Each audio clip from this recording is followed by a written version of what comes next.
자비로우시고 거룩하신 하나님 아버지, 오늘도 저희들을 하나님의 푸른 초장으로 인도해 주셔서 감사합니다. 쉴만한 물가로 인도해 주셔서 감사를 드립니다. 오늘도 아버지 품에 안겨서 하루를 시작합니다. 복된 날 되게 하여 주시옵소서. 저희들을 양육해 주시고 가르쳐 주시옵소서. 우리의 고질적인 모든 이 잘못된 습관들, 그리고 우리에게 고착화된 생각들, 부정적인 태도들, 또 무엇인가에 눌려있는, 악한 것에 눌려있는 것들 하나님 다 벗겨주시고 풀어주시고 해방시켜 주시기를 원합니다. 새롭게 눈뜨는 아침 되게 하옵소서. 예수님 이름으로 기도 올리옵나이다. 아멘. 우리 찬송 545장이요. 545장 함께 찬송하겠습니다.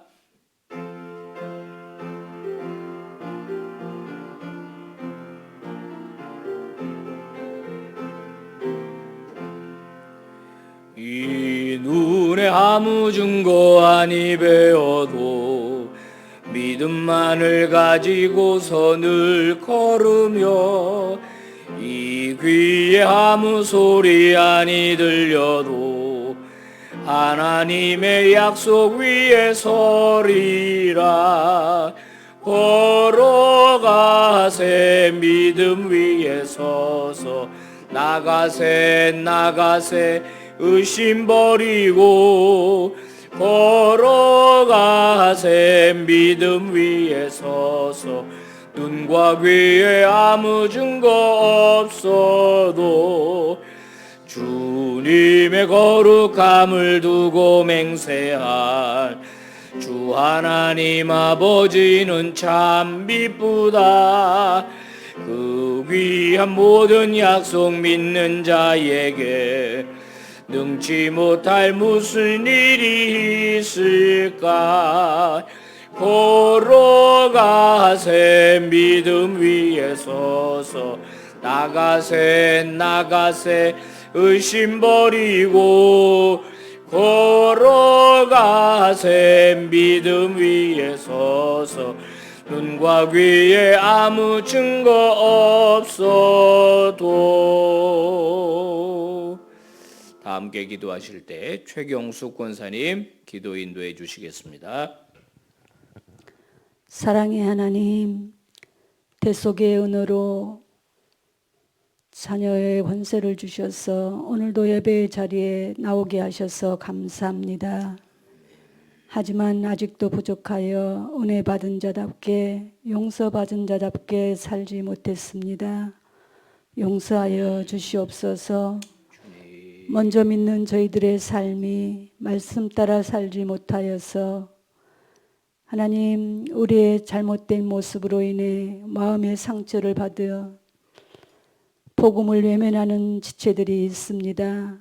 그들을 위로하시고 만져주시고 하나님이 정말 그들의 마음 가운데 주의 복음을 들을 때에 받아들일 수 있는 은혜를 허락하여 주시옵소서. 하나님, 이번 주와 다음 주에 있는 중고등부 겨울 수련회와 교사 세미나 있습니다. 준비하시는 교육자와 교사들에게 성령의 충만함 주셔서 학창시절 복음을 듣고 보는 시간 속에 그들의 영안을 열어주셔서 하나님의 선하시고 기뻐하시고 온전한 뜻을 분별하는 지혜를 허락하여 주시옵소서. 여호와 라파의 하나님, 질병과 광풍으로 인하여 힘들고 지친 지체들이 있습니다. 자유와 기쁨을 주시는 주님의 더 의지할 수 있는 믿음 그들에게 허락하여 주시옵소서. 오늘도 세우신 목사님에게 영육의 강건함을 허락하여 주시고 성령님 도우셔서 귀한 말씀 전하실 때에 저희들의 마음의 문이 열리게 하시고 주의 말씀이 우리의 인생의 등불과 빛이 되어 삶의 자리에서 살아낼 수 있도록 성령님 도와주시옵소서. 향유 붓는 여인과 같은 믿음이 저희들 속에도 있기를 원합니다. 하나님, 주의 말씀 가운데 늘 붙들림 받는 삶을 살아가게 하여 주시옵소서. 길이요 진리요 생명 되신 예수님의 이름으로 기도드립니다. 아멘. 자, 마태복음 9장 14절에서부터 26절의 말씀입니다. 우리 한 절씩 교독을 하겠습니다. 그때에 요한의 제자들이 예수께 나와 이르되 우리와 바리새인들은 금식하는데 어찌하여 당신의 제자들은 금식하지 아니하나이까? 예수께서 그들에게 이르시되 혼인집 손님들이 신랑과 함께 있을 동안에 슬퍼할 수 있느냐? 그러나 신랑을 빼앗길 날이 이르리니 그때에는 금식할 것이니라. 생배 조각을 낡은 옷에 붙이는 자가 없나니 이는 기운 것이 그 옷을 당기어 헤어짐이 더하게 되며 새 포도주를 낡은 가죽 부대에 넣지 아니하나니 그렇게 하면 부대가 터져 포도주도 쏟아지고 부대도 버리게 됨이라. 새 포도주는 새 부대에 넣어야 둘이 다 보존되느니라. 예수께서 이 말씀을 하실 때에 한 관리가 와서 절하며 이르되 내 딸이 방금 죽었사오나 오셔서 그 몸에 손을 얹어 주소서 그러면 살아나겠나이다 하니 예수께서 일어나 따라가심에 제자들도 가더니 12해 동안이나 혈루증으로 앓는 여자가 예수의 뒤로 와서 그 겉옷가를 만지니 이는 제 마음에 그 겉옷만 만져도 구원을 받겠다 함이라. 예수께서 돌이켜 그를 보시며 이르시되 딸아 안심하라 내 믿음이 너를 구원하였다 하시니 여자가 그 즉시 구원을 받으니라. 예수께서 그 관리의 집에 가사 피리 부는 자들과 떠드는 무리를 보시고 이르시되 물러가라 이 소녀가 죽은 것이 아니라 잔다 하시니 그들이 비웃더라. 무리를 내보낸 후에 예수께서 들어가사 소녀의 손을 잡으심에 일어나는지라. 다 같이 그 소문이 그 온 땅에 퍼지더라. 아멘. 아멘. 할렐루야. 여러분 축복해요. 여러분의 기도가 응답되기를 바라고 또 하나님께서 크신 은혜로 오늘 이 새벽에 우리 모두를 감싸 주시기를 바랍니다. 아멘. 인류의 역사상 인류의 삶의 질을 완전히 뒤바꾸는 발명품들이 있었습니다. 여러분 뭐 생각나는 거 있으신가요? 에디슨의 전기. 전기가 발명되고 난 그 전과 그 이후는 완전히 세상이 달라졌죠. 그 다음에는 증기기관입니다. 자동차라고 하는 이 물건이 만들어지고 난 다음과 그 전은 획기적으로 이제 달라졌습니다. 또 하나는 귀뚜라미 보일러예요. 보일러가 만들어지고 난 다음에 여러분 우리 집이라고 하는 게 완전히 달라졌어요. 옛날에 아궁이에 불 뗐잖아요.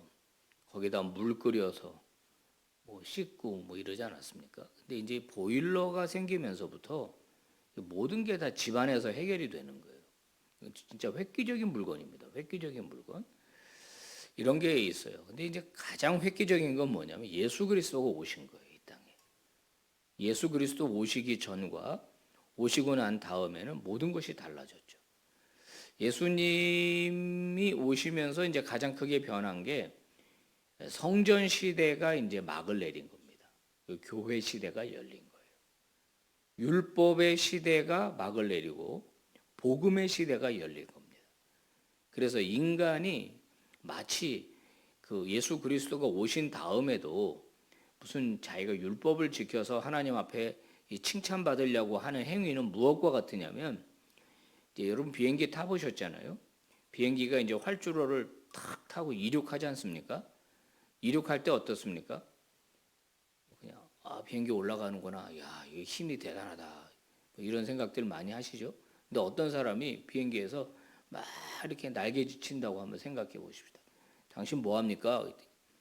이 비행기가 날아야 되니까 내가 지금 날개짓을 좀 하고 있는 중입니다. 그거 아무 도움도 안 되거든요.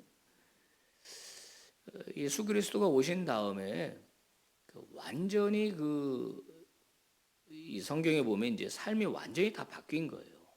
그 놀라운 변화가 일어난 것입니다. 그것을 오늘 성경은 예수님의 두 가지 비유를 통해서 설명해요. 그게 뭐냐면은 낡은 옷이 한 벌 있는데 이제 이게 구멍이 났어요. 그래서 이거를 이제 기워야 되잖아요. 우리 많이 기워 입었죠, 옛날에. 기워 입을 때 생배 조각을 붙이지 않는다는 거예요. 이유는 뭐죠? 한번 빨면 생배 조각은 수축이 더 많이 돼 버려 가지고 옷을 버려버리는 거예요. 그러니까 낡은 옷에다가는 생배 조각을 붙여서 기우지 않는다. 무슨 뜻이냐? 낡은 옷은 율법의 시대를 말하는 거예요. 생배 조각은 예수 그리스도가 가져온 새 언약의 시대를 말하는 거예요. 이 두 개가 공존이 될 수가 없다는 거예요. 같이 존재할 수가 없다는 거예요. 새로운 시대가 왔다는 겁니다. 그다음 두 번째 말씀이 뭐죠? 포도주입니다. 포도주. 이 새 포도주는 아직 발효가 덜 됐어요. 그래서 이거를 낡은 가죽 부대에다가 넣으면은 터져버리는 거예요. 이게 낡은 가죽 부대는 뭘 의미해요? 바로 구약의 시대, 율법의 시대를 말하는 거예요. 예수님은 지금 복음의 시대를 가져오셨어요. 새 포도주예요. 그러니까 새 포도주는 새 부대에다가 담아야 된다는 거예요. 무슨 말인지 이해되시죠? 예수님은 그냥 말씀 잘 전하는 선생님에 불과하지 않아요. 설교 잘하는 무슨 랍비에 불과한 분이 아니에요. 이분은 완전히 생명을 이 땅에 가져오신 분이고 획기적으로 은혜를 가져오신 분입니다. 그분이 하나님의 아들이신 거예요. 아멘이죠. 근데 오늘 본문 앞부분에 보면은 요한의 제자들이 찾아와서 예수님하고 이제 논쟁을 벌이는 장면이 나옵니다. 금식 논쟁이에요. 금식 논쟁. 왜 바리새인들과 우리는 세례 요한의 제자들이죠. 요한 당시에 이제 예수님만 제자가 있었던 게 아니에요. 다 선생님들은 제자들을 다 두고 있었어요. 세례 요한도 자기 제자들이 있었죠. 참고적으로 말하면은 요한복음에 보면은 1장에 세례 요한의 제자들 중에 일부가 예수님 제자로 옮겨가요. 그 사람이 요한입니다. 그 다음에 안드레, 베드로 그 형제하고 요한과 야고보 형제, 얘네들이 원래는 세례 요한의 제자들인 걸로 나와요. 요한복음에 보면. 근데 이제 예수님이 보라 세상 죄를 지고 가는 하나님의 어린 양이로다. 즉 저분이 메시아야, 하나님의 아들이야. 그랬더니 얘네들이 찾아가잖아요, 예수님. 랍비여 어디 계십니까? 그러니까 예수님 뭐라 그래요? 와 보라 그러죠. 와서 봐라. 그래서 예수님과 함께 그날 밤 지내는 거예요. 많은 얘기를 나눴겠죠. 그리고 그들은 결심에 쓴 거죠. 이분이다. 그리고 예수님의 제자가 된 거예요. 근데 이제 아직 세례 요한의 제자들, 그 다음에 이제 바리새파 사람들, 이 사람들은 1년에 한 번만 금식하면 되거든요. 대속죄일 때. 근데 얘네들은 뭐 일주일에 2번씩 금식하는 거예요. 바리새인들이. 금식을 하는 이유가 뭐죠? 금식은요, 인간이 생존을 하려면 먹어야 돼요. 그죠? 그럼 안 먹으면 생존이 위협당하잖아요. 자기 목숨을 내놓고 기도하는 거예요. 하나님 앞에. 불쌍히 여겨달라고. 그게 금식 기도예요. 성경에 보면 모르드게 같은 사람 금식했잖아요. 그 다음에 에스더 같은 사람은 죽으면 죽으리라 금식했잖아요. 인생의 절체절명의 위기 속에서 하나님의 특별한 응답을 위해서 우리가 금식을 종종 할 수 있는데 얘네 바리새인과 요한의 제자들은 그 금식을 자주 했다 이거예요. 근데 왜 예수님은 금식 안 하냐 이거예요. 당신은 왜 금식 안 하냐. 그러니까 이제 예수님께서 뭐라고 말하냐면은 금식은 해야 될 때가 있고 하지 말아야 될 때가 있다는 거죠. 즉 금식의 그 리미트, 그 유효 기간이 있다는 거예요. 즉 너희들이 너희 스스로 경건을 위해서 하나님께 잘했다고 인정받기 위해서 너희들이 금식이란 행위를 통해서 하나님께 나아가는데 이제는 그러지 않을 때가 왔다는 거예요. 왜? 예수님이 십자가 구원을 가지고 왔으니까 더 이상 인간의 행위로 자기를 의롭다라고 하는 모든 노력은 이제 필요 없다 이거예요. 이해되시죠? 예, 그걸로 하나님께 의롭다 인정받을 수가 없어요. 당시 바리새인들이 요한의 제자들이 이런 거 가지고 계급장을 삼았거든요. 이거 가지고 내가 금식하는데 하면서 예수님도 산상수훈에서 금식하려면은 아무도 모르게 하라 그러잖아요. 그죠? 머리에 기름 바르고 입술에 루즈 다 바르고 화장 다 하고 표시 안 나게 너랑 하나님이랑 둘이 하는 거지. 막 머리도 안 감고 부시시 해가지고 아이 집사님 얼굴이 왜 그래? 그러면 나 금식하잖아. 뭐야 이게? 계급장이에요, 계급장. 이게 일종의 종교적 잘난 척인 거예요, 이게. 내가 이만큼 하나님 앞에 한다 이런 거예요. 그런 거 있을 수 있습니다. 여러분 우리가 지금 이렇게 매일 기도에 나와 있는데 사실 그 교회에서 직분을 받았지만은 소위 항존직이라고 하면서도 새벽기도 안 하는 분들이 있습니다. 그건 잘못된 거예요. 그죠? 우리가 하나님 앞에 이렇게 새벽에 나와서 적어도 장로님 정도 됐으면 새벽기도 해야 되는 거 아닌가요? 권사님 정도 됐으면은 그 평신도랑 다른 게 뭐예요? 근데 그렇다고 우리가 나 새벽기도 한다고 그러고 어디 뭐 자랑할 건 아니잖아요, 이게. 안 그래요? 그렇지 않습니까? 당연히 그냥 내가 하나님 앞에서 경건 훈련하는 거지. 내가 이거를 뭐 자랑할 건 아니거든요. 자, 보세요. 예수님이 가지고 오신 하나님의 나라가 예수님이 가져오신 은혜의 복음이라는 게 얼마나 획기적인데 아직까지 무슨 타령하고 있어요? 금식 타령하고 있는 거예요. 저 지엽적인 거 아무것도 아니고 그걸로 자기를 조금도 의롭게 할 수 없는데 예수 그리스도 앞에서 금식 얘기는 아직도 하고 있는 요한의 제자들의 수준이에요. 그런데 보세요. 예수님을 하나님의 아들로 인정한 위대한 믿음의 사람 2명이 등장하는 거예요. 그 뒤에. 그게 누구냐? 여기 보니까 관리가 왔다 그랬어요. 관리. 이 관리가 다른 복음서로 보면은 회당장 야이로라는 걸 알 수 있어요. 회당장은요. 회당을 관장하는 사람이니까 율법의 사람이에요. 그 사람은. 율법의 사람이라고. 그런데 이 사람이 예수님에게 무엇을 요청하죠? 자기 딸이 죽었으니까 와가지고 자기 딸 머리에 손을 얹으면은 내 딸이 살아나겠다 이런 믿음이 있잖아요. 이 회당장이 가질 수 있는 믿음이 아니거든요. 회당장은 예수를 배척해야 돼요. 인정하지 않아야 돼요. 예수님한테 돌 던져야 돼요. 근데 예수님을 하나님의 아들로 인정하고 받아들이니까 무슨 일이 생겨요? 죽은 딸이 살아나는 놀라운 역사가 일어나는 거예요. 자, 회당장 야이로의 집에 가는데 한 여자가 끼어들죠. 12해 혈루병 걸린 여인. 돈도 좀 있었던 것 같은데 돈 다 쓰고 몸은 더 안 좋아졌어요. 아마 피가 계속 흐르는 하혈하는 병이니까 보나마나 막 삐쩍 말랐겠죠. 광대뼈에 눈은 쑥 들어가고 얼굴은 창백하고 힘도 없고 그런 여성이었을 것 같아요. 거기다가 이 유출병이기 때문에 접촉도 금지된 부정한 여자라고. 이런 여인이 무슨 믿음이 생기죠? 예수님을 보고 내가 저분의 옷자락만 만져도 내 병이 낫겠다. 저분은 하나님의 아들 메시아. 그러니까 나는 그 옷자락만 만져도 내 인생에 놀라운 일이 일어날 거다. 이거 가지고 예수님 옷자락을 만지는 사건이 일어나잖아요. 예수님에게 금식 타령이나 하고 논쟁할 것인가? 하나님의 아들로 믿고 받아들이고 내 인생을 바꿀 것인가?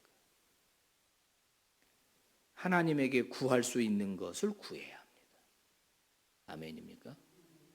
그게 우리의 믿음이 돼야 되는 거예요. 교회 안에서 뭐 이거 저거 뭐 밥을 하니 안 하니 뭐 간식이 있니 없니 이런 소모적인 거 말고 정말 통 크게 좀 더 크게 본질적으로 예수 그리스도 그분을 통해서 내 인생을 바꾸고 이 사회를 바꾸고 열방을 바꾸는 내 가정을 바꾸는 그런 믿음의 종들 되시기를 주의 이름으로 축복합니다. 기도하겠습니다. 거룩하신 하나님 감사합니다. 하나님을 하나님 되게 하라. 예수님을 예수님 되게 하라. 예수님이 누구인지 알면 우리가 예수 그리스도께 무엇을 구해야 할지, 또 그분을 어떻게 생각하고 살아야 할지에 대한 답이 나옵니다. 아직도 예수님 붙들고 금식을 해야 되네 마네 논쟁하던 요한의 제자들처럼 지엽적인 거, 또 지류적인 거, 있어도 되고 없어도 되는 거, 이런 거 붙들고 목숨 걸지 않게 해주시기를 원합니다.